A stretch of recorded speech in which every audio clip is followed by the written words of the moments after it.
cruciale. Devrais-tu choisir entre un emploi ou créer ta propre entreprise? Et donc, ce que j'ai à dire sur le sujet, c'est que si j'entends encore quelqu'un dire à un plus jeune, quitte ton boulot et lance ton entreprise, je pense que j'aurais envie de l'étrangler un petit peu. Il ne sait pas de quoi il parle. Lancer une entreprise est difficile. C'est vraiment dur. Et les chances de réussir ne sont pas élevées. Le cimetière des entrepreneurs est plein à craquer et je pense même qu'il n'y a plus assez de place pour nous tous.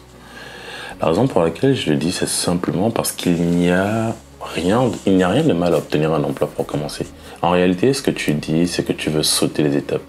Tu veux juste lancer une entreprise et que tout se passe bien et commencer à gagner des millions et des millions. Sache que tu as 90%, voire 95% des chances d'échouer. 95% des petites entreprises échouent dans leurs 5 premières années. Les chances de te ruiner financièrement sont donc énormes, même si tu es très déterminé. À ceux qui diraient par exemple que je ne veux pas bosser, tu ne peux même pas décrocher un emploi, personne ne veut t'embaucher. Tu ne possèdes même pas les compétences de base pour gagner un revenu et subvenir à tes propres besoins. Pour commencer, ne serait-ce qu'avoir des rentrées d'argent. Qu'est-ce qui te qualifie pour lancer une entreprise? Tu ne peux même pas gérer tes finances personnelles. Tu n'as pas d'argent. Tu n'as aucune capacité à générer de l'argent et encore moins une capacité à gérer l'argent que tu reçois. Personnellement, j'ai commencé avec un emploi, je suis toujours sur un emploi. J'ai un boulot en tant qu'ingénieur. Peut-être que j'aurai le temps d'en parler avec toi. Si cela t'intéresse, dis-le-moi en commentaire. Pour ma part, j'ai payé le prix. J'ai traversé des moments très difficiles entre subvenir à mes propres besoins, ne pas avoir la satisfaction du travail reconnu, etc. et tout. La plupart des jeunes veulent sauter cette étape, éviter ces difficultés. Je vais être un entrepreneur et tout ira bien. Vous allez essayer. Tu n'as aucune idée de ce qu'est réellement gagner de l'argent. Tu n'as aucune idée de la pression nécessaire pour faire fonctionner une entreprise. Tu n'as encore aucune idée de la frustration de voir ses efforts ne pas payer là tout de suite. Ce n'est pas une question d'avoir un emploi ou non. C'est une question de revenus. Tu dois avoir des rentrées d'argent dans un premier temps. Paye tes factures, mets de la nourriture sur ta table. Commence par ça et ensuite on en parle. Il n'y a rien de mal à avoir un emploi. Ne crois pas tous ceux qui te disent qu'un emploi est mauvais. Un emploi n'est pas une mauvaise chose en soi. Les revenus sont bons. Payer ses factures, gagner de l'argent, prendre soin de sa famille, ce sont des choses qui apportent de la valeur dans la vie d'un homme. Ça fait un moment que je vois flou, je me demandais pourquoi je voyais flou. Bref. Donc du coup, ce que je disais simplement, c'est que c'est important d'avoir la possibilité de prendre soin de soi et des siens. Donc, développe simplement une compétence à haut revenu. Ne crée pas encore une entreprise, mais concentre-toi sur le développement de nouvelles compétences. Et je sais que tu vas me demander quelles sont les compétences à haut revenu, quelles sont les compétences que je devrais développer. Va sur YouTube et prends-en une qui t'intéresse.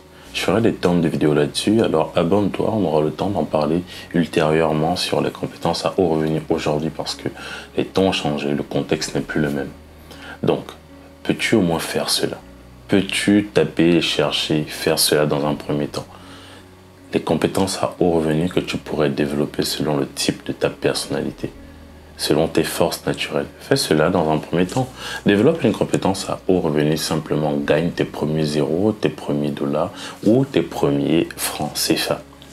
Ensuite, il va falloir que tu fasses des progressions à partir de là. Quand tu seras prêt, c'est-à-dire quand tu auras acquis des compétences, que tu gagneras un revenu plus ou moins décent, que tu auras pu mettre de l'argent de côté, alors à ce moment, tu auras le luxe, tu auras la liberté de choisir entre quitter ton job ou continuer par créer une entreprise. Quand tu envisageras à ce moment de créer une entreprise, ne penses-tu pas logiquement que tu seras dans une meilleure position, dans de meilleures dispositions? Tu ne seras pas désespéré. Tu pourras attendre car il faut du temps pour faire fonctionner une entreprise. Maintenant, tu auras des compétences de base en relations humaines, par exemple. Tu pourras parler aux gens, car faire des affaires, ça se fait en société. Tu pourras lancer ta propre entreprise. La plupart d'entre nous font ceci, ne veulent pas attendre. Vous voulez faire les choses à votre façon. Oh, je vais lancer mon truc, je vais créer une entreprise. Bonne chance. Vas-y, bonne chance, car certains d'entre nous auront besoin de toute une vie pour réussir. C'est ce dont tu as besoin. J'ai fait cette erreur bien avant toi. penser qu'il fallait que je quitte mon job, penser qu'il fallait que je lance ma propre affaire, motivé même par mon père à le faire. Mais ce n'est pas le cas, c'est pas comme ça que les choses fonctionnent. C'est pourquoi je dis maintenant, à qui veut l'entendre, développe d'abord les compétences qu'il faut, sois patient avec cela parce que ça prendra du temps, et ensuite, tu pourras obtenir des résultats dans ta première entreprise. Et ensuite, tu pourras espérer faire de bonnes choses, faire de grandes choses, parce que tu auras appris comment le monde de l'entreprise, comment le monde du business fonctionne. Cela va prendre du temps.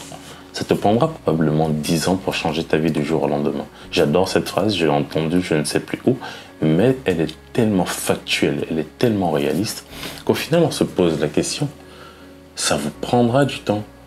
Vous n'y arriverez pas en un an. Tu n'y arriveras pas en un an. Je n'y arriverai pas en un an. Peut-être même pas en 5 ans. Et je sais, tu vas commenter en disant que tu es l'exception, que tu es hyper fort, que tu vas réussir en 24 heures. Vas-y, je suis là, je te regarde. Je parle aux personnes sensées, je parle pas avec toi. Je parle aux gens qui sont prêts à payer le prix de leurs efforts, à s'améliorer.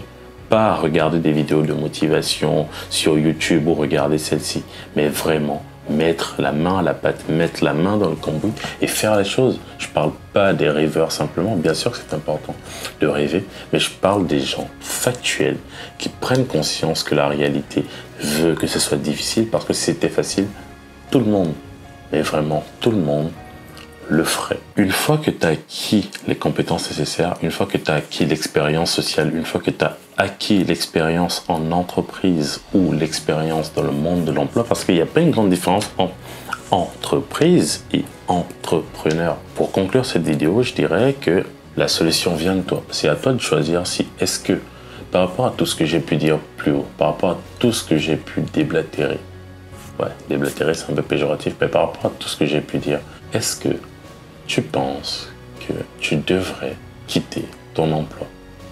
Je te laisse me donner ta réponse en commentaire. On aura l'occasion d'en discuter. Je répondrai à tous les commentaires.